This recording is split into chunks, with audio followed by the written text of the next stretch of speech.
मेलबर्नमध्ये हा कार्यक्रम रंगला आहे, पण थुकरट वाडीकर गेलेले आहेत गोल्ड कोस्टमध्ये आणि आम्हाला सुद्धा तिकडे खूप गोष्टी बघायला मिळाल्या. खरं तर एक खूप सुंदर गोष्ट आहे ती म्हणजे मूव्ही वर्ल्ड. आणि त्या मूव्ही वर्ल्डमध्ये गेल्यावरती अनुभवायला मिळतात जगविख्यात हॉलिवूडची पात्र. बघायचे तुम्हाला? बघा तिथली धमाल.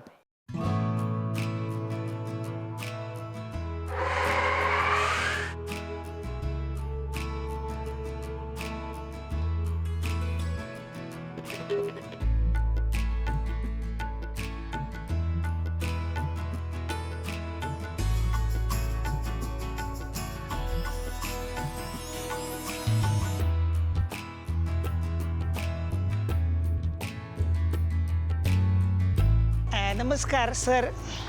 आमच्याकडं जबरदस्त नावाचा एक सिनेमा आला होता तुमच्यावरनं. जबरदस्त होता पिक्चर. माझे काही दोस्त आहेत ते इथे यायचे म्हणत आहेत. तेवढं फक्त एक फोटो 4 काढून घेतो त्यांच्याबरोबर. हां होय म्हणताय ना? चालेल मग या रे. $10 आहे फोटो. या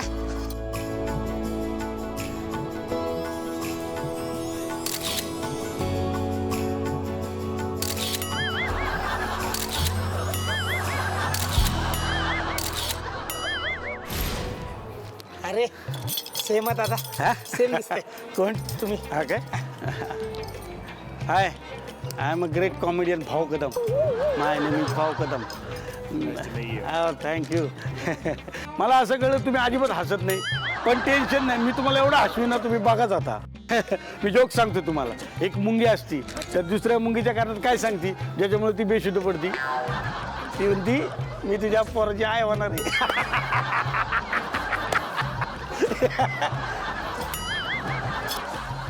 दोन मुंगे असतात, तर त्यानं रिक्षात बसलेले असतात. तर एकीने ना पाय बाहेर काढलेला असतो. का सांग? कारण तिला हत्तीला पाडायचं असतं.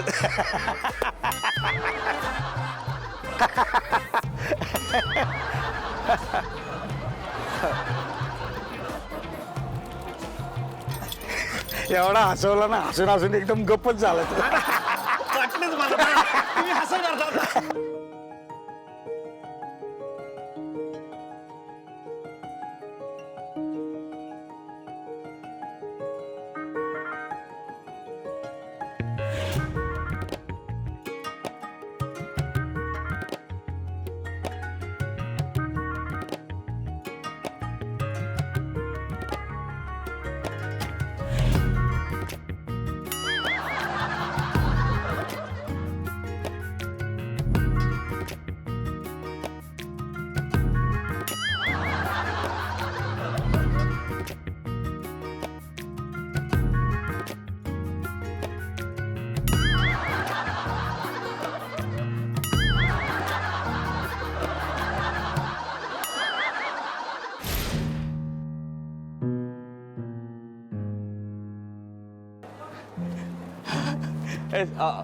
Addition, just say.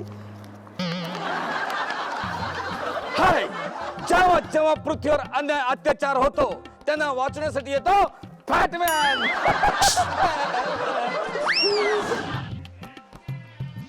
हे जेव्हा माझ्या घरात अत्याचार होतो तो फक्त माझ्यावर होतो, कारण मी आहे एक डॅड मॅन. डॅड आहे ना, मी एका मुलाचा बाप आहे. त्याचं नाव आहे गंधा. किती वेळा सांगितलं घरातल्या लोकांची नावं घ्यायची नाहीत.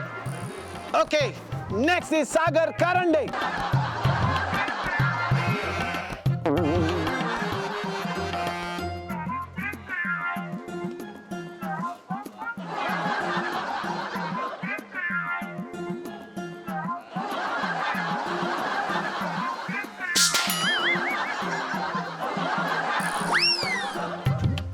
Next is Shreya Bugde. ही आहे कॅट वुमन आणि मी आहे चॅट वुमन, कारण मी सगळ्यांची करते नेहमी चॅट आणि मग सगळे मला बघून होतात chat. Next is Ankur Wadwe.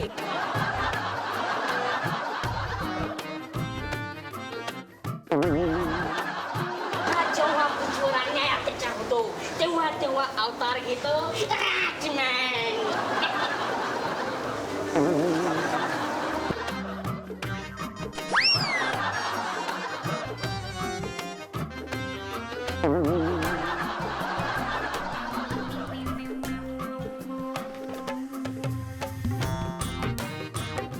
Tension नका घेऊ, तुमचं हॉलिवूडचं स्वप्न पूर्ण होणार. मी सिलेक्ट झालो. बहुतेक तिला मी खूप आवडलो. कसं काय? ती मला म्हणली आय ईट यू. काय बोलली? I eat you. म्हणजे काय माहितीये? नाही म्हणजे मी तुला खाणार. का? कारण ती कॅट वुमन आहे आणि तू कोण झाला होता? Rat man. आता ती तुला खाणार. मर.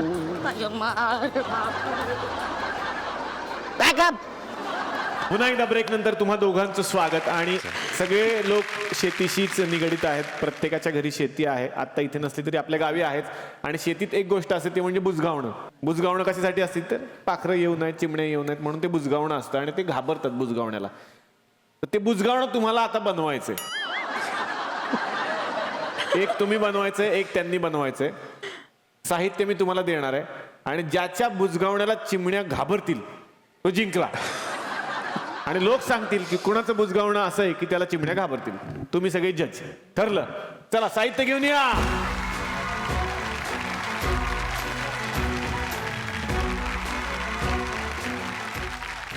या आता हे साहित्य आहे. बुजगावण्यासाठी काही शॉपिंग करावी लागत नाही त्याला, कपडे बिपडे घेण्यासाठी. जे उरलं सुरलं असतं त्याच्यातून बिचाऱ्याचे कपडे बनतात. तर आमच्याकडे हे दोन व्यक्ती आहेत आणि हे जे साहित्य आहे ते कॉमन आहे. याच्यातून तुमचं जसं डोकं चालेल तसं आता ते बुजगावणं तुम्ही बनवायचंय. चला तुमची वेळ सुरू होतीये आता.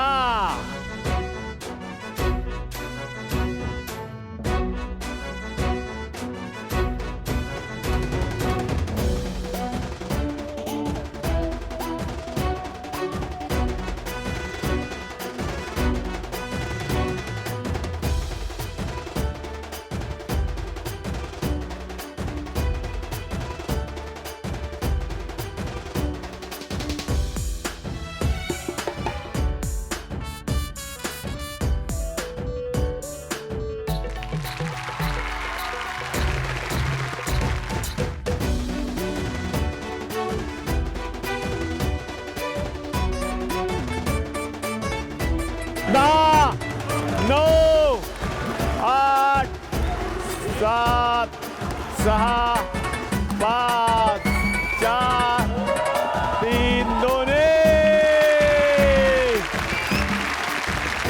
क्या बात है, क्या बात है. जोरदार टाळ्या झाल्या पाहिजे.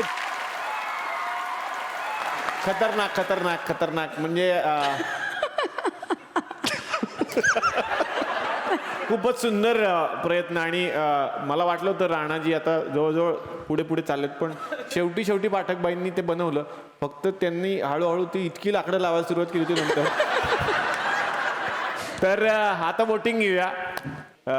राणाचं बुजगावणं किती लोकांना आवडलंय हात वर करा. आईच्या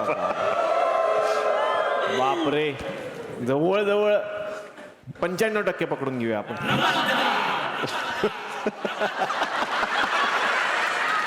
आता अंजलीबाईंचं बुजगावणं किती लोकांना आवडलं? क्या बात है, क्या बात है. ज्या लोकांनी उजवा हात वर केला त्यांनी डावा वर केला. आता काय हरकत नाही, पण अर्थातच दोघे जिंकलेले आहेत कारण सेम मार्क्स पडले. थँक्यू मित्रा.